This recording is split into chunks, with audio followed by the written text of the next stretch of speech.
السلام علیکم ورحمۃ اللہ وبرکاتہ۔ آپ کو چاہے یہ مل جائے گی، میں کیا کہا ہے، آپ جہاں بیٹھے ہوئے کسی بیٹھیے اپنی ہو رہی۔ السلام علیکم ورحمۃ اللہ وبرکاتہ۔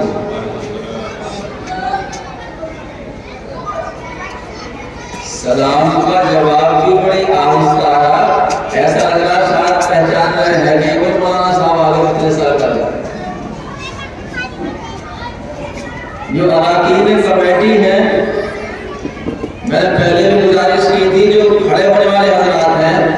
یہ کافی ساری کرسیاں خالی ہیں، اس کو پر کرائیں۔ آ جاؤ بھی کھڑے ہونے والے، قریب قریب آ جاؤ، آ جاؤ ماشاءاللہ، آ جاؤ آ جاؤ، اللہ قبول فرمائے، آ جاؤ ماشاءاللہ، آ جاؤ آ جاؤ، اللہ کے نبی سے محبت رکھنے والوں آ جاؤ، قریب آ جاؤ، آ جاؤ ماشاءاللہ، آ جاؤ، اور جو پیچھے کھڑے یہ بھی آ جاؤ، آ جاؤ۔ ایک مرتبہ درود پاک پڑھیے اب اللہ نماز سے، اللہم صلی علی سیدنا و مولانا محمد وعلی آل سیدنا و مولانا محمد وبارک وسلم۔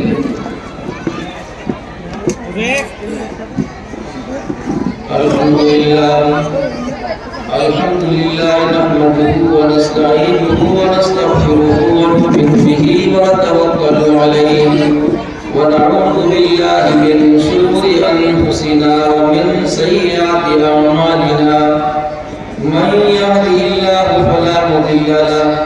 ومن یضلل فلا ہادی له، ونشهد ان لا الہ الا اللہ وحدہ لا شریک له، ونشهد ان سیدنا وسندنا ومولانا محمدا عبده ورسوله ارسلہ اللہ الى کافۃ للناس بشیرا ونذیرا وداعیا الی اللہ باذنہ وسراجا منیرا، اما بعد فاعوذ باللہ من الشیطان الرجیم، بسم اللہ الرحمن الرحیم، یا ایھا الذین آمنوا اتقوا اللہ حق تقاتہ ولا تموتن الا وانتم مسلمون، واعتصموا بحبل اللہ جميعا ولا تفرقوا، واذكروا نعمة الله عليكم إذ كنتم أعداء فألف بين قلوبكم فأصبحتم بنعمته إخوانا، وكنتم على شفا حفرة من النار فأنقذكم منها، كذلك يبين الله لكم آياته لعلكم تهتدون، صدق اللہ العظیم۔ قال النبي صلى الله عليه وسلم خيركم من تعلم القرآن وعلمه، أو كما قال عليه الصلاة والسلام۔ صدر محترم، معزز معطر علماء کرام، حاضرین مجلس، آج کا بچے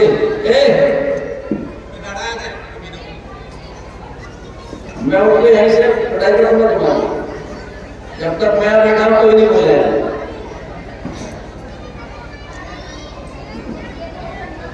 سامعین حضرات، آج کا یہ نورانی اجلاس عام، جس میں بہت بڑے بڑے علماء کرام، خطباء، صلحاء، خلفاء تشریف فرما ہے، میں تو اس چہار دیواری کا اور اس چمن کا ادنا سا ایک پھول، اور وہ بھی کی آپ کے سامنے صحت کے اعتبار سے بھی کمزوری، علم کے اعتبار سے بھی کمزوری، بہت ساری کمزوریاں میرے ساتھ ہیں، لیکن میں جو آپ سے عرض کرنا چاہتا ہوں اس کی مثال اسی طرح سمجھیے کہ جس طریقے سے سیدنا حضرت یوسف علیہ السلام کو نیلام کیا گیا، بڑے بڑے بادشاہ، بڑے بڑے عمرا، بہت بڑے بڑے پیسے والے لوگ وہاں یوسف علیہ السلام کو خریدنے کے لیے پہنچے۔ مصر کی ایک بوڑھی عورت ہے، روئی کی گٹھری اپنے سر کو رکھے ہوئے ہے، وہ بھی خریدار بن کر کے جانا چاہتی ہے۔ کسی نے پوچھا مائی آپ کہاں جاتی ہو؟ اس نے اپنا ارادہ ظاہر کیا کہ میرا ارادہ یوسف علیہ السلام کو خریدنے کا ہے۔ وہ ہنسے اور کہا کہ مائی تمہیں معلوم نہیں، بڑے بڑے بادشاہ، بڑے بڑے پیسے والے لوگ یوسف علیہ السلام کی نیلامی ہوگی، اس کے خریدار بن کر کے دنیا کے بڑے بڑے عمرا وہاں موجود ہیں، تم کیسی بات کرتے ہو؟ تو اس کا جواب سنیے، وہ کہتی ہے کہ بھلے ہی میرے پاس کوئی کوڑی میری جیب میں نہیں ہے، کوئی پیسہ میرے پاس نہیں ہے، لیکن میں چاہتی یہ ہوں کہ کل جب قیامت کا دن ہوگا اور ساری دنیا کے انسان وہاں جمع ہوں گے اور تمام انبیاء علیہ السلام وہاں موجود ہوں گے، اور جب یہ لسٹ اور فہرست سامنے آئے گی کہ ہاں یوسف علیہ السلام کی خریداری میں کن کن کا نام تھا، تو میں بھی چاہتی یہ ہوں کہ ہاں میرا بھی نام یوسف علیہ السلام کی خریداری میں آیا ہے۔ صرف نام کی نیت اور ارادہ کیے ہوئے ہے۔ تو اسی طرح میں بھی آج اس عظیم الشان اجلاس میں آپ حضرات کے درمیان میں بہت مختصر سے وقت کے لیے آپ کے سامنے حاضر ہوں، تاکہ میرا بھی چند منٹ دین کی کچھ بات کہہ کر کے اس وقت جب ساری دنیا کے لوگ جمع ہوں اور امام الانبیاء حضرت محمد رسول اللہ صلی اللہ تعالی علیہ وسلم بھی تشریف فرما ہو، اور جب بات سامنے آ جائے کہ شعبان المعظم کی فلاں تاریخ تھی اور مدرسہ رحمانیہ کا اجلاس عام تھا، کن کن علماء نے، کن کن خطباء نے اور کن کن خلفاء نے اور کن کن اکابرین نے اللہ اور اس کے رسول صلی اللہ علیہ وسلم کے تعلق سے دین کی بات سنائی تھی، تو میرا بھی اس کے اندر نام شامل ہو گیا ہے۔ میرے بزرگوں، میں نے اللہ کی مقدس کتاب قرآن مجید کی ایک آیت کو پڑھا ہے اور ان کے 2 آیتوں کی تلاوت کی ہے۔ اللہ تبارک و تعالی نے قرآن مجید کی اس آیت میں فرمایا، اے ایمان والو اللہ سے ڈرو، اللہ سے ڈرو، اللہ سے ایسا ڈرو، اتنا ڈرو، اتنا ڈرو کہ جتنا تمہیں ڈرنے کا حق ہے، اللہ سے ڈرنے کا جتنا حق تمہیں ہے۔ اور ایک بات یاد رکھیے کہ یہ اللہ سے ڈرنا یہ کامیابی کی دلیل ہے کہ جو انسان اللہ سے ڈرتا ہے اور جو انسان اللہ سے ڈرتا ہے وہ ساری کائنات کی ہر چیز اس سے ڈرتی ہے۔ اور اس کی مثال آپ کے سامنے ہے کہ اللہ کے محبوب جناب محمد رسول اللہ صلی اللہ علیہ وسلم کے صحابہ اللہ سے ڈرتے تھے، ان کے دلوں میں اللہ کا خوف اور خشیت تھی، اللہ کا ڈر تھا۔ وہ بڑے بڑے وقت کے حکمران اور بادشاہ ان سے ڈرتے تھے، اس لیے کہ ان کے دلوں کے اندر اللہ کا خوف اور خشیت اور ڈر تھا۔ آج مسلمانوں ہمارے دل میں اللہ کا خوف نہیں پایا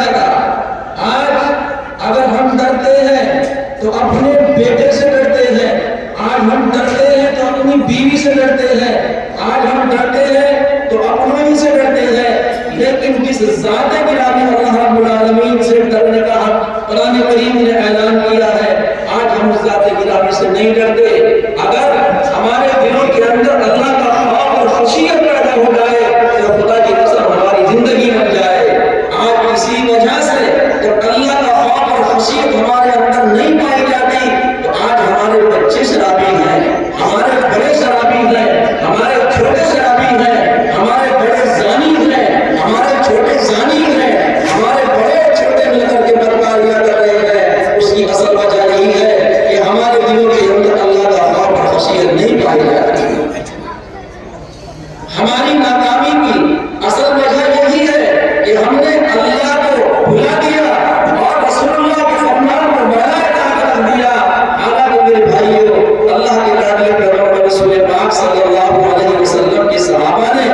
آپ کے لیے آئیڈیا پیش کیا، نمونہ آپ کو دیا۔ ایک ایک صحابی کی زندگی کو آپ اٹھا کر کے دیکھیے تو آپ کو معلوم ہو جائے گا کہ ہاں، اللہ کا خوف اور خشیت پیدا ہونے کے بعد انسان کی کیا کیفیت اور حالت ہوتی ہے۔ جب انسان کے اندر اللہ کا خوف اور ڈر پیدا ہوتا ہے تو پھر انسان جھوٹ بولنے سے توبہ کرتا ہے۔ اللہ کا خوف اور خشیت ہو تو انسان نماز کی پابندی کرتا ہے، زکوٰۃ کی پابندی کرتا ہے، بڑوں کا احترام کرتا ہے، چھوٹوں کا جو ہے شفقت اور محبت کا معاملہ کرتا ہے۔ جب اللہ کا خوف اور ڈر نہیں ہے تو آج جو اس کے دل میں آتا ہے وہ کرتا ہے۔ اور یاد رکھنا کہ آج ہماری تباہی اور بربادی کی اصل وجہ یہی ہے۔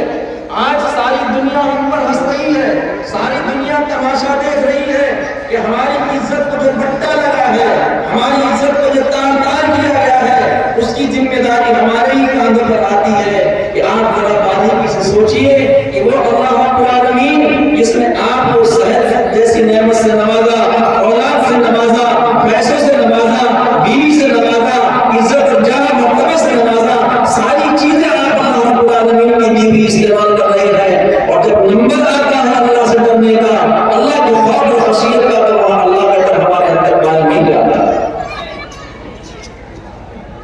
میرے بھائیو، آپ سے مجھے یہ عرض کرنا ہے کہ دیکھو، آج تک جو آپ کی زندگی کا حصہ گزر چکا، کتنے لوگ وہ بیٹھے ہیں جو عمر رسیدہ ہیں، جن کا اکثر حصہ عمر کا جا چکا ہے،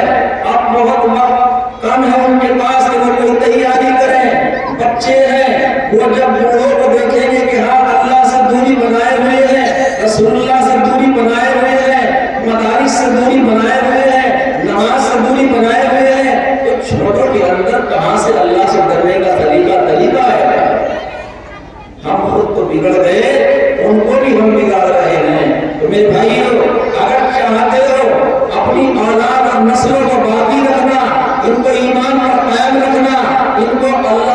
اللہ کے نیک بندوں کے ساتھ میں وابستہ کرو، اللہ کے نیک بندوں کی جو ہے مجلسوں کے اندر ان کو شریک کرو، خود بھی ان سے محبت کرو اور اپنی اولاد کو بھی اس پر مجبور کرو۔ وہی آپ کا دنیاوی اغراض و مقاصد کے لیے کتنا بھی بیش قیمتی وقت لگ رہا ہے، لیکن آپ اس وقت کو ہم نکال کر کے اللہ کے نیک بندوں کے پاس پہنچ کر کے کچھ نہ کچھ سیکھو سکھا، ورنہ تو میرے بھائی یاد رکھنا، کل قیامت کا دن ہوگا، آپ ہی کا یہ بیٹا، آپ ہی کے خون سے جو پیدا ہے، آپ ہی کے نطفے سے، آپ ہی کا لگتا جگر، آپ ہی آنکھوں کی ٹھنڈک اور آپ کے تربیت یافتہ، جب پوری دنیا کے انسان وہاں جمع ہوں گے اور جنت جہنم کا فیصلہ ہو رہا ہوگا، اللہ رب العالمین کی طرف سے جب نامہ اعمال دیا جا رہا ہوگا، تو وہ زنا کرنے والا نوجوان جب اس کے پائے ہاتھ میں نامہ اعمال دیا جائے گا، اور جس وقت اس کو فرشتے گھسیٹ کر کے جہنم میں لے جا رہے ہوں گے، تو اللہ کی قسم کل یہی آپ کا لفظ جگر، یہی آپ کا نور نظر، یہی آپ کے نطفے سے پیدا ہونے والا آپ کا نوجوان کہے گا، ابا جی تم نے میرے ساتھ بہت بڑی زیادتی اور ظلم کیا تھا، تم نے مجھے دین کی کوئی بات نہیں سکھلائی تھی، تم خود بھی بے نمازی تھے اور مجھے بھی تم نے بے نمازی بنا دیا۔ تو اللہ سے ڈرو اور اتنا ڈرو، ایسے ڈرو جس طرح اللہ سے ڈرنے کا حق ہے۔ وَلَا تَمُوتُنَّ إِلَّا وَأَنْتُم مُسْلِمُونَ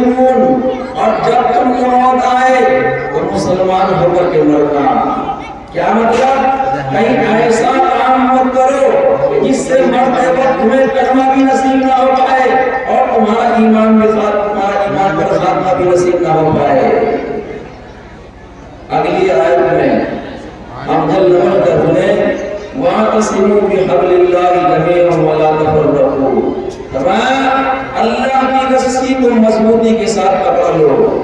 اللہ کی رسی کو مضبوطی کے ساتھ پکڑ لو، یعنی اللہ کی کتاب قرآن کریم کو مضبوطی کے ساتھ تھام لو۔ اللہ کی رسی سے مراد اللہ کا قانون، اللہ کی کتاب اللہ مراد ہے۔ اور جب تمہاری زندگی میں اللہ کا قانون، اللہ کی کتاب آئے گی تو میں قسم کھا کر کے کہتا ہوں پروردگار عالم کی، اگر تمہاری زندگی میں کتاب اللہ ہے، سنت رسول اللہ ہے، ایک طرف زنا ہے، ایک طرف شراب ہے، ایک طرف جوا ہے، ایک طرف سٹا ہے، اور دوسری طرف تمہارے دل کے اندر خوف خدا ہے اور اللہ کے کلام سے، اللہ کے قرآن سے محبت ہے، تو یاد رکھیے وہ اللہ کی کتاب قرآن کریم جو آپ کے دل کے اندر ہے، ان ساری چیزوں سے توبہ کرنے کو مجبور کر دے گی۔ میرے بھائی استاد محترم حضرت مولانا محمد عبید الرحمان صاحب دامت برکاتہ عالیہ نے میری گفتگو کا ایک وقت متعین کیا ہے، مختصر سا وقت تم کو دیا جا رہا ہے کہ تھوڑے وقت میں کچھ باتیں تمہیں کہنی ہیں، تو میں آپ سے کہنا یہ چاہوں گا کہ اللہ کی کتاب قرآن پاک کی ایسی کتاب ہے کہ جو پوری انسانیت کے لیے نسخہ شفا ہے، اور جب اس نسخہ شفا کو اپنا اوڑھنا، اپنا بچھونا اور اپنی زندگی کا نصب العین بنا لیا جائے تو پھر بڑے بڑے گناہوں سے انسان کے لیے توبہ کرنا کوئی بڑی بات نہیں ہے۔ میرے بھائیو، آپ اسی پیارے وطن ہندوستان کی حالت اور کیفیت کو سماع کر رہے ہیں، آپ اپنی آنکھوں سے اس کا مشاہدہ کر رہے ہیں کہ آج حالات کیا ہیں، اور دوسروں کا غیروں کا کرونا کچھ نہیں ہے، اپنوں ہی کرونا ہے کہ ایک آدمی ہے اسی امام کے پیچھے نماز پڑھ رہا ہے، اسی کی برائی کرتا ہے، وہی شاگرد ہے دینی تعلیم کی مدرسے میں حاصل کرتا ہے اور اسی استاذ کی دیوار پر برائی پر بھی لگا ہوا ہے، عجیب و غریب طرح کا ماحول بنا ہوا ہے۔ تو میرے بھائیو، اگر عزت چاہتے ہو، میرے بھائیو عزت چاہتے ہو تو ذلت سے بچنا چاہتے ہو، کامیابی اور کامرانی حاصل کرنا چاہتے ہو تو پھر تم کو اللہ کے لاڈلے پیغمبر نبی پاک صلی اللہ علیہ وسلم کی تعلیمات کو اپنانا پڑے گا، ورنہ وہ وقت دور نہیں کہ جب آپ نے کسی مادر وطن ہندوستان کی تاریخ میں پڑھا ہوگا یا سنا ہوگا کہ جس وقت اس ہندوستان پر جلال الدین اکبر کی بادشاہت ہے اور وہ یہاں کا حکمران ہے، اور جس نے دین الہی قائم کیا، اس کے حالات کے اندر ہمارے اکابرین نے فرمایا کہ اولاً ایک وقت وہ بھی تھا کہ جلال الدین اکبر بادشاہ، اس کا آپ سب کو نام بھی یاد ہے، اس کے نام بھی تم نے سنت کے پڑھ رکھے ہیں کہ ایک وقت وہ بھی تھا، یہ جلال الدین اکبر علماء کا اتنا احترام کرتا کہ اس کے بارے میں تحریر کیا گیا کہ جب کسی عالم صاحب کو دیکھتا، کسی اللہ کے بندے کو، کسی ٹوپی اور کرتے والے کو، جس کی پیشانی میں سجدے کا نشان ہے، اس کو کبھی دیکھتا تو اپنی سواری سے نیچے اتر جاتا اور اس کا احترام کرتا، معاملہ کرتا اور دعا بھی کہتا۔ تو ایک وقت جو بادشاہ وقت کا جلال الدین اکبر کا یہ ہے کہ علماء کا احترام اس کے اندر پایا جاتا ہے اور اپنی سواری سے نیچے اتر کے اتنا احترام کرتا ہے، اور اسی کے بارے میں ہمارے اکابرین نے فرمایا کہ 24 گھنٹے میں کوئی وقت ایسا بھی متعین تھا کہ مسجد میں جاتا اور جھاڑو اٹھا کر کے اپنے ہاتھوں سے صفائی ستھرائی کرتا، مسجد کی صفائی کا اہتمام بھی کر رہا ہے اور علماء کا احترام بھی کر رہا ہے، لیکن جب اللہ کی پکڑ آئی، جب اس کے اندر تکبر انانیت آئی، جب اس نے علماء کرام سے بغض اپنایا اور جب یہ علماء کرام کی بغاوت پر آ گیا تو پھر اللہ نے کسی سرزمین پر اس کو ذلیل کیا ہے، تو اس کے حالات میں ہندوستان کی تاریخ کے اندر موجود ہے۔ آپ کو پڑھیے گا، آپ کو پتہ لگ جائے گا کہ یہ جلال الدین اکبر علماء کی محبت میں سرشار و مگن رہنے والا، اللہ کا گھر مسجد کا احترام کرنے والا، اپنے ہاتھوں سے صفائی کرنے والا، جب اللہ کی پکڑ آئی تو اس کا حال یہ بنا کہ ایک وقت وہ آیا کہ اس کے جو صلاحکار ہیں، جو مشیر ہیں، ابو الحسن فیضی 9 رتن میں شامل ہیں، اس بادشاہ کی کھوپڑی خراب کرنے کے لیے ایران اینڈ کمپنی کو یہ بات ہضم نہ ہوئی، اور ابو الحسن فیضی نے کہا کہ بادشاہ سلامت، آپ کے خلاف سرہند کی سرزمین سے سید احمد سرہندی نے علم بغاوت بلند کیا ہے، وہ آپ کے خلاف آواز اٹھاتا ہے، لہذا اس کی آواز کو دبانا یہ بھی انتہا ضروری ہے۔ تو بادشاہ نے کہا کہ کیا ہوا؟ وہ کہتا ہے کہ وہ آپ کے خلاف بہت کچھ کہتا پھرتا ہے، تقریریں کرتا پھرتا ہے۔ یہ اللہ کا ولی جس کو مجدد الفسانی کہا، انہوں نے دیکھا کہ ہندوستان میں اس ظالم بادشاہ نے اکبر نے جب علماء سے محبت کی تو عزت پائی، اور جب ایک وقت وہ آیا کہ اسی کے مشیروں نے، اسی کے وزیروں نے، اسی کے نورتن نے اس کی کھوپڑی خراب کی تو اللہ کی طرف سے اس کے اوپر جب ذلت آئی تو اس کا حال یہ بنا کہ اب سید احمد سرہندی رحمت اللہ علیہ نے اس کے خلاف تقریریں کرنا شروع کر دی، سنت اور بدعت پر بیان دینا شروع کر دیے، تو ان کو دربار میں حاضر کرایا گیا، دربار میں بلایا گیا، اور دربار میں حاضر ہونے کے لیے طریقہ اپنایا گیا۔ وہ طریقہ بھی وہی تھا کہ جو آپ نے بعض مزارات پر دیکھا ہوگا کہ چھوٹا سا دروازہ، پہلے سر کو داخل کرنا، یعنی سجدہ تعظیمی اپنانا، یہ طریقہ اختیار کیا گیا۔ جب سید احمد سرہندی رحمۃ اللہ علیہ مجدد الفسانی وہاں تشریف لے گئے ہیں تو بجائے اس کے کہ وہ سر کی طرف سے داخل ہوتے پاؤں کی طرف سے داخل ہوئے تو وہاں جو نورتن اور ابو الحسن فیضی اس نے کہا کہ دیکھا بادشاہ سلامت، تمہارے لیے اس نے کتنی بڑی بے ادبی کر دی، آپ تو اولو العزم ہیں، آپ کا مرتبہ مقام تو ابو حنیفہ کی طرح ہے، آپ کا مرتبہ مقام تو شافعی کی طرح ہے، آپ کا مرتبہ مقام تو مالک اور احمد ابن حنبل کی طرح ہے، اور انہوں نے تمہاری بے عزتی کے لیے جگہ جگہ تقریریں بھی کر رکھی ہیں، اور آپ کے دربار میں آ کر کے یہاں بھی اس نے آپ کی بے عزتی کر دی۔ بادشاہ نے سنا اور سن کر کے کہا کہ اچھا، جلاد کو حکم دیا کہ تلوار میان سے نکالو اور میرے سامنے اس کی گردن کو قلم کر دو۔ نظام الملک وزیر اعظم ہاتھ جوڑ کر کے کھڑا ہو جاتا ہے اور کہتا ہے کہ بادشاہ سلامت، یہ مولوی صاحب پورے ہندوستان میں تمام علماء چھوٹے بڑے ان کے فتوے پر عمل کرتے ہیں، اگر آپ نے ایسا کر دیا تو آج شام نہیں ہوگی کہ آپ کی حکومت آپ کے ہاتھ سے جاتی رہے گی، اس لیے آپ ایسا ہرگز نہ کریں کہ آپ ان کو قتل نہ کرائیں۔ تو وہ کہتا ہے تو اور پھر ان کے ساتھ میں کیا کیا جائے؟ نظام الملک نے کہا کہ میں گوالیار کے قلعے میں ان کو نظر بند کر دیتا ہوں، ان کے دماغ میں خشکی ہو گئی ہے، تقریریں کرتے کرتے ان کی ہو سکتا ہے کسی دماغ میں سوجن بن گئی ہو، میں گوالیار کے قلعے میں جب ان کو نظر بند کر دوں گا اور اس وقت تک ان کو بند رکھوں گا جب تک کہ یہ قائم نہ ہو جائے اور آپ کی سلطنت کے خلاف عدم بغاوت کو بند نہ کر دے، جب تک عہد و پیمان نہ لے لے، جب تک آپ کے اوپر خلافت حاصل نہ کر لے، جب تک میں اس کو نہیں چھوڑوں گا۔ بادشاہ کی سمجھ میں آیا اور کہا کہ ٹھیک ہے، آپ کی رائے صحیح ہے، آپ ان کو گوالیار کے قلعے میں جو ہے بند کر دو۔ اٹھا کر کے گوالیار کے قلعے میں مجدد الفسانی رحمۃ اللہ علیہ کو جو ہے وہاں نظربند کر دیا گیا۔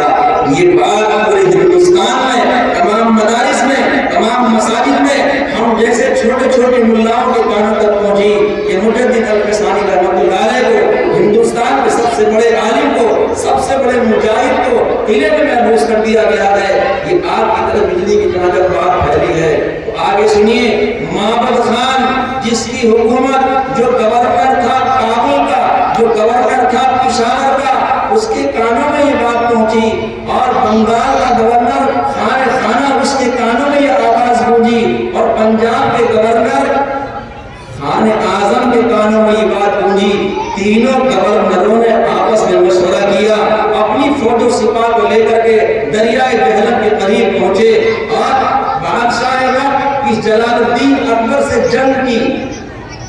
نہیں اس کے بیٹے نور الدین شاہ جہاں سے جنگ کی، اور جنگ کرتے کرتے شاہ جہاں کو گرفتار کر لیا، اور گرفتار کرنے کے بعد اب اس کی حکومت تو ختم ہونی تھی، تینوں نے مل کر کے اپنے معزز اپنے اس بزرگ مجدد الفسانی رحمۃ اللہ علیہ کو خط لکھا، اور اس میں لکھا کہ حضرت والا ہم نے آپ کی بے عزتی کرنے والے وقت کے حاکم اور بادشاہ شاہ جہاں کو جو جلال الدین اکبر کا بیٹا ہے نور الدین شاہ جہاں کے نام سے، اس کو گرفتار کر لیا ہے، ہم آپ کے لیے لگا رہے ہیں اور آپ کو آزاد کرانے کے لیے آپ اس کو چاہیں کہ اس کو بادشاہ دی جائے۔ میرے بھائیو سبق حاصل کرو، نور الدین یہ شاہ جہاں جلال الدین اکبر کا بیٹا ہے، گرفتار ہو گیا، ہندوستان کا بادشاہ تھا، اس کو گوالیار کے قلعے میں یہ تینوں گورنر لے کر کے پہنچے، اور وہاں اس نے چاہا کہ اپنا سر مجدد الفسانی رحمۃ اللہ علیہ کے قدموں میں رکھ دے، لیکن حضرت نے اس کو ڈانٹا اور منع کیا کہ میرا تم سے یہی تو جھگڑا ہے کہ ایمان والو اسلام کے اندر قرآن کے اندر کوئی سجدہ تعظیمی نہیں ہوتا، اس لیے جو ہے مجدد الفسانی رحمۃ اللہ علیہ نے فرمایا ان تینوں گورنروں سے کہ نہیں، میرا ٹکراؤ، میرا مقصد اس کی سلطنت کو گرانا نہیں ہے، میرا مقصد صرف اصلاح کرنا مقصد ہے، قرآن و سنت کی بات یہاں تک پہنچانا مقصد ہے۔ انہوں نے جو نورتن ان کے وزیرہ ہیں، ان کے جو وزراء ہیں، جو مشیر ہیں، جو انہوں نے دین الہی مشورے سے قائم کیا ہے، تو اس دین الہی کے اندر عجیب و غریب باتیں ہیں کہ اس نور الدین شاہ جہاں نے یہ بدماشی کی کہ گائے کے ذبح کرنے پر پابندی لگا دی، اور ایک بدماشی یہ کی کہ غیر مسلموں کی بچیوں کو مسلمان عورتوں کے ساتھ شادی کرانا اور مسلم بچیوں کا غیر مسلموں کے ساتھ شادی کرانا، یہ سب بدماشی ملک کے اندر یہ قانون نافذ کر دیے گئے تھے۔ عرض کرنے کا مقصد یہ ہے کہ مجدد الفسانی رحمۃ اللہ علیہ نے فرمایا کہ میرا مقصد تو آپ کی اصلاح ہے، اس نے توبہ کی اور آپ نے تینوں گورنروں سے فرمایا کہ اس کی سلطنت کو الٹنا یہ ہمارا مقصد نہیں ہے، ہمارا مقصد صرف اور صرف یہ ہے کہ اللہ کی کتاب قرآن پاک رسول اللہ کا فرمان بتانا اور ہندوستان میں اس قوانین کو نافذ کرنا مقصد ہے۔ کل ملا کر کے شاہ جہاں نے توبہ کی اور اس کے باپ نے جو یہ نورتن بنا کر کے دین الہی بنایا تھا اور اس دین الہی کے اندر میں یہ سب قانون بنا دیا تھا کہ مسلمان اور غیر مسلم آپس میں شادی کر سکتے ہیں، اتحاد الادیان کے نام سے قائم کیا گیا تھا۔ مجدد الفسانی رحمۃ اللہ علیہ کی جو ہے کوشش سے اور محنت سے میرے بھائی بزرگوں یہ ادیان اس وقت تہس نہس کیا گیا، بادشاہ نے توبہ کی اور پھر ان کو اختیار دیا گیا کہ جو بچیاں مسلمانوں کی غیر مسلموں میں ہیں یا غیر مسلموں کی مسلمانوں میں ان کو واپس کر دی جائے۔ عرض کرنے کا مقصد صرف اور صرف یہ ہے کہ جب کتاب اللہ سے، سنت رسول اللہ سے، ان علماء کرام سے بادشاہ وقت کو محبت تھی، ان کا احترام تھا اور ان کی محبت اس کے سینے کے اندر تھی، تو ہندوستان کا حکمراں بنا ہوا تھا، اور جب ان کے خلاف ہوا، قرآن کے خلاف ہوا، رسول اللہ کے فرمان کے خلاف زندگی گزاری اور قوانین بنائے ہیں، تو پھر اللہ کی طرف سے اتنی بڑی پکڑ آئی کہ اسی وقت میں جو ہے بادشاہ وقت گرفتار کر لیا گیا ہے۔ میرے بھائیو عرض کرنے کا مقصد یہ ہے کہ اگر کامیابی چاہتے ہو تو کتاب اللہ اور سنت رسول اللہ کو اپنانا پڑے گا،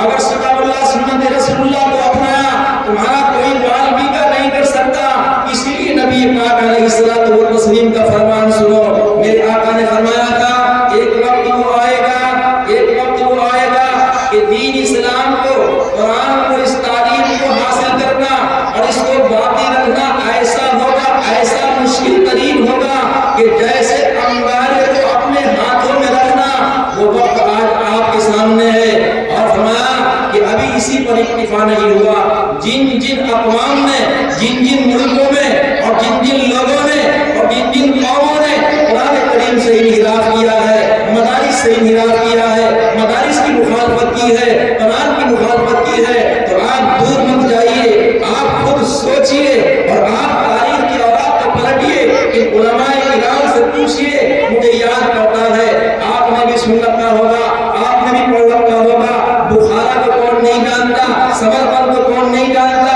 داغستان کو کون نہیں جانتا، ترکمانستان کو کون نہیں جانتا، اور روس کی بدماشیوں کو کون نہیں جانتا۔ وہاں بھی یہ نعرہ چلایا گیا تھا، روس کے اندر بھی، جب وہاں کی موجودہ گورنمنٹ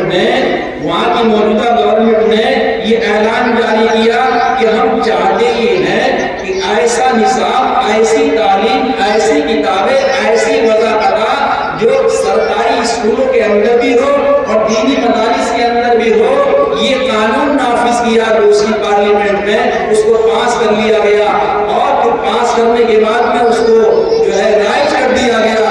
اور مجبور کیا گیا۔ ان لوگوں کی سمجھ آیا کہ اس کے اندر کون سا حرج ہے، اس میں کیا نقصان ہے، اگر ہم دنیا کی تعلیم کو دین کے ساتھ بھی حاصل کر لیں تو اس کے اندر کوئی مذائقہ نہیں ہے۔ یہی بیماری وہاں روس میں آئی، اور یہی مرض، یہی وبا اور یہی بلا اس ہندوستان میں بھی آئی، اور ہندوستان کی سرزمین پر بھی ابھی چند سالوں پہلے آپ نے سنا ہوگا کہ میاں ملاحم سرکار جب 2 ٹیچروں کی تنخواہ دے رہی ہے تو مولانا عبید صاحب کیوں نہیں قبول کرتے، مولانا شمیم کیوں نہیں قبول کر لیتے؟ اس میں کیا مذائقہ ہے، کیا حرج ہے کہ ہولی دیوالی کی چھٹیاں بھی ہوں، سرکاری جو نظام ہے، سرکاری جو قانون اور سرکاری جو کورس ہے وہ مدارس کے اندر داخل کر لی جائے۔ بڑی آسانی کے ساتھ میں اس کو یہاں بھی داخل کیا گیا، روس میں داخل کیا گیا، لیکن میرے بھائیوں میرا وقت مختصر ہے، حالات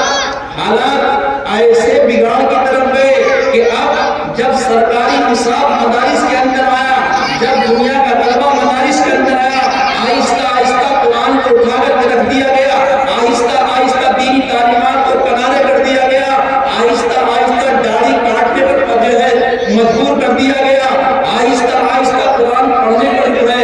سزائیں دی جانے لگی۔ کسی کے اگر چہرے پر داڑھی دیکھ لی جاتی، قانون نافذ کر دیا کہ اس کو قتل کر دیا جائے گا، کسی کے جو ہے گھر کے اندر مصلی دیکھ لیا جاتا، نماز پڑھنے کی علامت کوئی پائی جاتی، وضو کا لوٹا اگر ہوتا، مصلی اگر ہوتا تو وہاں چوراہے پہ لا کر کے اس کو ذبح کر دیا جاتا۔ اور یہی نہیں، ترکستان کی تاریخ کو آپ پڑھیے کہ بہت بڑا ایک گڑھ ہوتا گیا، اس کے اندر چونا ڈالا گیا، اور اس کے اندر چونا ڈال کر کے وہاں کے بڑے بڑے علماء، مدارس اسلامیہ، آپ کے ذمہ داران اور یہ صلحاء، یہ خطباء اور یہ خلفاء، ان کو اکٹھا جمع کرنے کے بعد اور چونا ڈالنے کے بعد ان کو ایسے ہی ڈال دیا گیا۔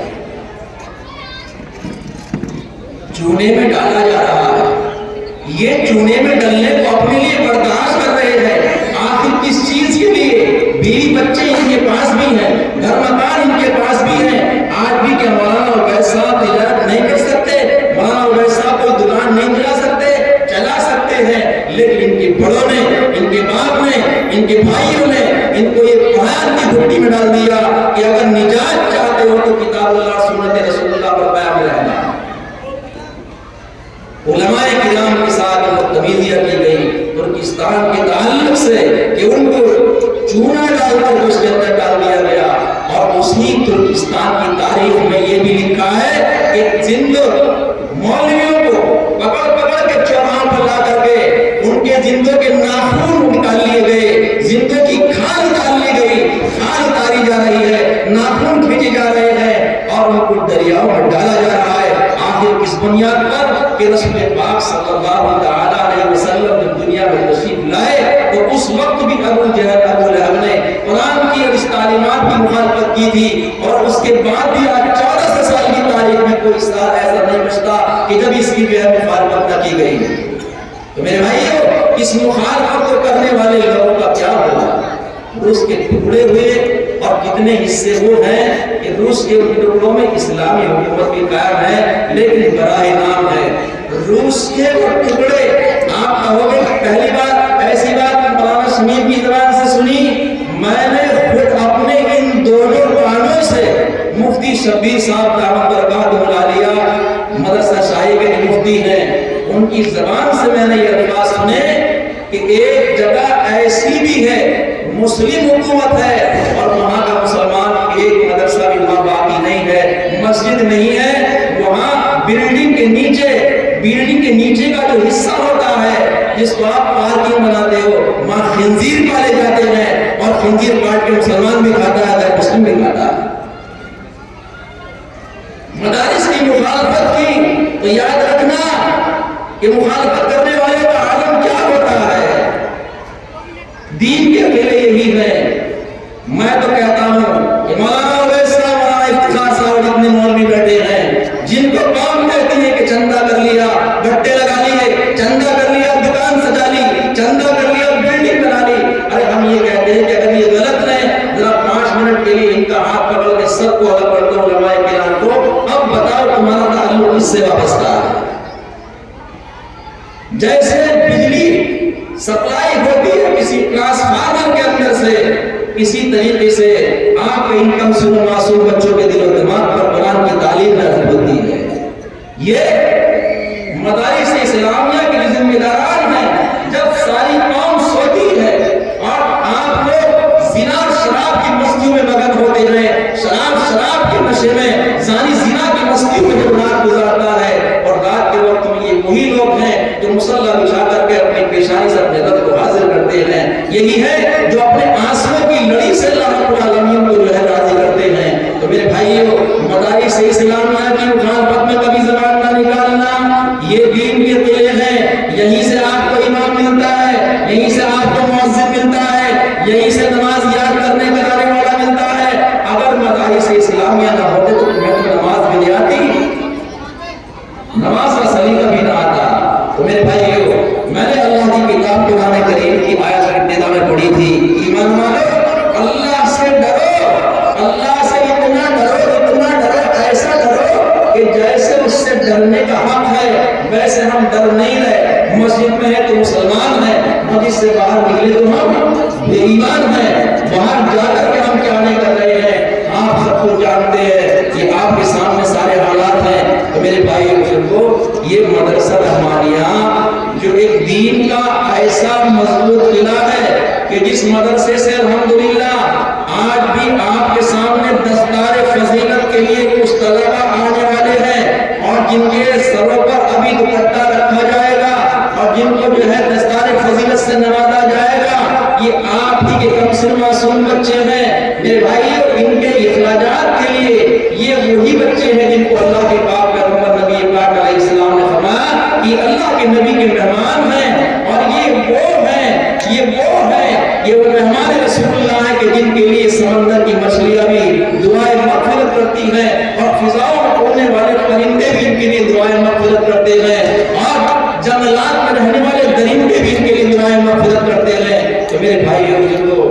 میں آپ سے یہ کہنا چاہوں گا کہ آپ کو مدارس اسلامیہ سے محبت ہے کہ نہیں ہے؟ آواز نہیں پوچھی، جواب دیجئے کہ مدارس سے محبت ہے کہ نہیں ہے؟ آواز تو آئی نہیں۔ آپ کو مدارس اسلامیہ سے محبت ہے؟ اب آئی بات، پیچھے سے بھی نہیں آئی۔ اچھا، اپنی امی سے ابو سے بھی محبت ہے کہ نہیں ہے؟ ایسا لگتا ہے کہ بچوں کو محبت ہے، بڑے جو پیچھے بیٹھے ان کو محبت ہی نہیں ہے، کیوں ہے؟ اچھا، جن کے ماں باپ دنیا سے جا چکے، کیا وہ آج اس رات میں نہیں چاہتے کہ ہاں اس مائک کے ذریعے ان کے لیے دعائیہ جملے کہے جائے اور آپ اس پر آمین کہہ دیں؟ چاہتے ہیں تو آمین کہیے۔ اے اللہ، ہم میں سے جن کے ماں باپ دنیا سے جا چکے ان کی مغفرت فرما دے۔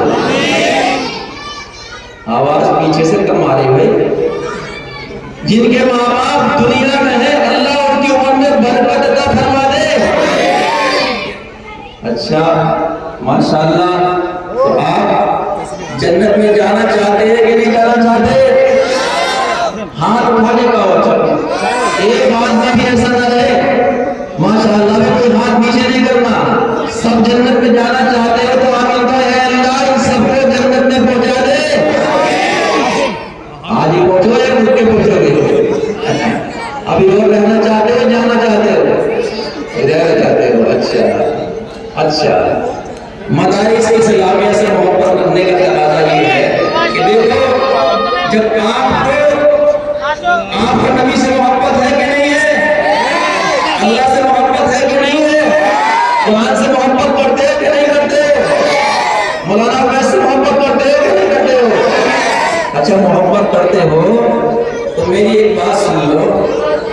بہت مختصر سی، تھوڑا سا میں آپ سے 5-7 منٹ کا وقت چاہوں گا۔ میری درخواست آپ سے یہ ہے کہ جب محبت ہے اور جن جن کے ماں باپ دنیا سے جا چکے، تو اس مجمع میں کون سا نوجوان وہ ہے کہ جو اپنے ماں باپ کے لیے، اپنے ماں باپ کے لیے، اپنے دادا دادی کے لیے، بھائی رکھنے والوں ڈنڈے چل جائیں گے یہ انڈے سب لیا میرے پاس ہے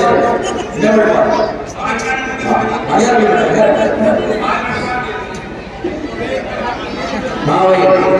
تو اللہ کے لاڈلے پیغمبر سے محبت رکھنے والوں، اللہ کی قسم اللہ سے سچی محبت رکھنے والوں اور نبی سے محبت رکھنے والوں، میرا سوال آپ سے یہ ہے کہ جن کے ماں باپ دنیا سے جا چکے، کون نوجوان ہے جو سب سے پہلے کھڑے ہو کر کے کہے کہ ہاں اپنے ماں باپ کی جنت میں جانے کے لیے میں 5,000 روپے مدرسہ رحمانیہ کو پیش کرتا ہوں؟ صرف 5,000 روپے کا سوال ہے بھائی، 5,000 روپے کا۔ کون ایسا نوجوان ہے اللہ اس کی جوانی کو قائم رکھے، اللہ اس کے کاروبار میں ترقی دے، وہ نوجوان اس مجمع میں کھڑا ہو کر کے کہے کہ میں 5,000 روپے اپنے ماں باپ کے لیے دیتا ہوں؟ میں شور بچا رہا ہوں، تم کچھ نہیں کہہ رہے جی؟ کوئی نوجوان ہے بھائی؟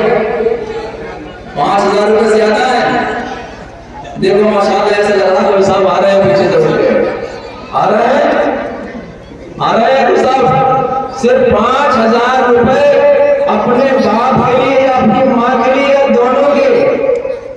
جنت میں جانے کے لیے کتنا سستا سودا ہے بھائی۔ پورے مجمع کے اندر ایسا لگتا ہے کہ شاید کوئی اپنے ماں باپ سے محبت نہیں کرتا۔ آپ تو کہہ رہے تھے محبت ہے، اچھا پھر کہو محبت ہے اپنے ماں باپ سے؟ جن کے ماں باپ زندہ ہے محبت کرتے ہو؟ آؤ اپنے جو زندہ ماں باپ ہیں ان کے لیے بیماری سے چھٹکارا پانے کے لیے صرف 2,000 روپے کا مطالبہ ہے، صدقے کی نیت سے، صدقے کی نیت سے آ جاؤ، اس کے اپنے پورے گھرانے کی نیت کر لو کہ اللہ پاک پورے گھرانے کو ہر طرح کی بیماری سے محفوظ رکھے، آمین تو کہا۔ اے اللہ جو 2,000 روپے مدرسہ رحمانیہ کے لیے لا کر کے دے، اس کی جان مال میں برکت عطا فرما، اس کی بیماریوں کو دور فرما دے، لے آؤ وہ 2,000 روپے کو لے پائے گا، کیوں لائے پیچھے سے آ جاؤ۔ اچھا 2,000 بھی ایسا لگتا ہے کچھ زیادہ ہے، ایسا لگتا ہے کہ چندہ شاید پہلے دے دیا آپ نے۔ اچھا چلو 1,000 کا مطالبہ ہے، بس زیادہ بڑی بات نہیں ہے، 1,000 والے آ جاؤ۔ میں بھی انشاءاللہ جلدی اپنی باتوں ختم کر رہا ہوں۔ اپنی نوجوان اولاد، چھوٹے بچوں کے لیے، نوجوانوں کے لیے، بچیوں کے لیے جن کی بچیاں ابھی رشتہ درکار ہے، اے اللہ ان کے بچوں کو بچیوں کا اچھا رشتہ عطا فرما دے۔ 1,000 روپے کا مطالبہ آپ سے، 1,000 روپے، 1,000 روپے کا ہے۔ ایک دم آج تو ایسا لگتا ہے کہ تمہیں بھی قسم کھا رکھی ہے کہ آج سننی نہیں ہے، یہ تو پرانے والے مولانا صاحب ہیں، آج ان کی بات نہیں سنی۔ اچھا چلیے آپ ایک بار ہاتھ اٹھائیے کہ اللہ کے لاڈلے پیغمبر کی محبت ہے، سچی محبت ہے کہ نہیں؟ اے اللہ ان ہاتھ اٹھانے والوں کو قبول فرما، مولا کریم ان کی جان میں مال میں برکت عطا فرما دے۔ دیکھو ابھی ہاتھ نیچے نہیں کرنا، اب ایک ہاتھ اپنی جیب میں ڈال کر جس کی جیب میں جو ہے اپنے آنکھوں سے مت دیکھنا، ایک ہاتھ جس سے نکالیں گے دوسرے ہاتھ سے بھی مت دیکھنا ہے کیا رہا ہوں، مٹھی باندھ کے یہاں لے آؤ تاکہ اللہ تعالیٰ قبول فرما لے۔ دیکھو ایک نوجوان نے یہ 1,000 روپے دیے ہیں، آمین کہہ دو، اللہ قبول فرمائے، اللہ اس کی جان میں مال میں برکت عطا فرمائے، اللہ کاروبار میں ترقی عطا فرمائے۔ آ جاؤ جیب میں ہاتھ ڈال کے کوئی ایک آدمی نہ رہ جائے، صدقے کی نیت سے آ جاؤ، آ جاؤ ماشاءاللہ، آ جاؤ لیا، اس میں ڈالتے بولتے میں ماشاءاللہ، لیا ماشاءاللہ، آ جاؤ، کوئی ایک آدمی بھی نہ رہے ہوئے، آ جاؤ سب، اٹھ جاؤ جلدی آ جاؤ، ماشاءاللہ اللہ قبول فرمائے۔ اماں بہنیں کی آواز پہنچ رہی ہے، وہ بھی جو ہے تعاون فرما دیں، کسی بچی کے ذریعے وہاں جمع کر لیں، پھر نہ والے بچے ڈاکٹر راؤدین صاحب 500 روپے، عرفان بھائی صاحب 500 روپے، اور ایک نوجوان نے دیے 1000 روپے، شریف صاحب نے 500 روپے. اللہ قبول فرمائے، آمین کہتے رہو. اللہ قبول فرمائے، اللہ جزائے خیر عطا فرمائے، اللہ تمہارے جان میں مال میں برکت عطا فرما دے. پروردگار عالم جن کی بچیاں رشتے درکار ہیں ان کو اچھے رشتے عطا فرما دے. آ جاؤ سرتگی جس سے ڈال دو. یہ برکت والی رات ہے، انشاءاللہ آپ کا اکاؤنٹ خالی نہیں جائے گا. اس برکت کی وجہ سے انشاءاللہ کچھ نہ کچھ آپ کو حاصل ہوگا. ماشاءاللہ ماشاءاللہ. آ جاؤ لے آؤ میرے جان، آ جاؤ جلدی آ جاؤ ماشاءاللہ. اللہ قبول فرمائے. یہ 500 روپے ماشاءاللہ اللہ قبول فرمائے. یہ ہے 500 روپے. اللہ اس جوان کی جوانی کو برقرار رکھے. ماشاءاللہ 1000 روپے اللہ قبول فرمائے، اللہ جزائے عطا فرمائے. الحمدللہ ماشاءاللہ جزاک اللہ. یہ اللہ اس پورے مجموعے کو قبول فرما لے. جو لوگ تعاون کر رہے ہیں تیرے نام پر قبول فرما لے. تیرے نام کے پیغمبر کی محبت میں جو تعاون کر رہے ہیں اللہ قبول فرما لے. اللہ سچی محبت عطا فرمائے، جان میں مال میں برکت عطا فرمائے. زندگی میں سیاح ماشاءاللہ. چھوٹے بچے کے آج سے اللہ اس بچے کو جلدی سے جوانی عطا فرمائے. اس بچے کو تمام آفات اور دنیا میں ماشاءاللہ ماشاءاللہ ماشاءاللہ. بہت خوب لیا مجھے جلدی آ جائے ماشاءاللہ. بہت حصہ آ جائیے ماشاءاللہ. سکون ماشاءاللہ. الحمدللہ یہ 500 بھی آ رہے ہیں 500 ماشاءاللہ. دونوں 500 اللہ قبول فرمائے، اللہ تعالیٰ قبول فرمائے، جزائے خیر فرمائے. کوئی ایک آدمی بھی نہ رہے کسی کی جیب میں چاہے 5 ہی روپے ہے، اللہ کی رضا کے لیے وہ اس کو پیش کر دے. ماشاءاللہ اللہ قبول فرمائے. ماشاءاللہ ماشاءاللہ اللہ قبول فرمائے، اللہ جزائے خیر فرمائے. اے اللہ اس کے مجموعے کو قبول فرما، ماں بہنوں کو قبول فرما. اے اللہ ماں بہنیں جو آپس میں تعاون کرتے ہیں ان کو قبول فرما. اے اللہ ان کی جیالے پر لاڈلے کو برکت والی عطا فرما. اے اللہ جن کو رشتے درکار ہیں اچھے رشتے عطا فرما. بیٹیوں کو اچھے شوہر عطا فرما اور بچوں کو اچھی بیوی عطا فرما. ماشاءاللہ ماشاءاللہ ماشاءاللہ ماشاءاللہ. اللہ قبول فرمائے، اللہ جزائے عطا فرمائے. ماشاءاللہ بہت ماشاءاللہ. 500 روپے ماشاءاللہ 500 روپے سے تعاون کیا، اللہ قبول فرمائے، اللہ جزائے عطا فرمائے. ماشاءاللہ جزاک اللہ. لیا میں کیا رو لیا. آ جاؤ ماشاءاللہ. آ جاؤ ماشاءاللہ. لیا آ جاؤ. پیچھے کوئی صاحب ہو رہا ہے ماشاءاللہ. لیا جلدی آ جاؤ کوئی نہ رہے. آ جاؤ بیٹا آ جاؤ ماشاءاللہ. اللہ قبول فرمائے، اللہ تمہارے چل کر کہنے کو قبول فرمائے. ماشاءاللہ اللہ قبول فرمائے ماشاءاللہ. اور لیا گئی اور کوئی صاحب بچے. اچھا اب یہ ہے کہ دیکھو میں تو تمہیدی طور پر آپ کے سامنے چند باتیں عرض کی ہیں. اصل خطاب اب جو میرے بعد مختلف حضرات تشریف لا رہے ہیں، جب تک ان کا معاذ پورا نہ ہو جائے اور جب تک دعا نہ ہو جائے، اس جلسے کے جو صدر محترم میں مولانا افتخار احمد صاحب دامت برکاتہ العالیہ، خلیفہ حضرت مفتی عبدالرحمان صاحب دامت برکاتہ، ان کی مستجاب دعا پر آمین کہہ کر کے جانا. اور ان سے پہلے غالباً میرے رفیق محترم حضرت مولانا مفتی محفوظ الرحمان صاحب دامت برکاتہ العالیہ جو عبداللہ سے تشریف لائے ہیں، ان کا پورا خطاب اور بات سن کے تب جانا. ماشاءاللہ زمانہ بڑے شوق سے سن رہا تھا، ہم ہی سو گئے داستان کہتے کہتے. ماشاءاللہ اللہ قبول فرمائے، اللہ قبول فرمائے. آمین. وآخر دعوانا الحمدللہ رب العالمین. دستار کی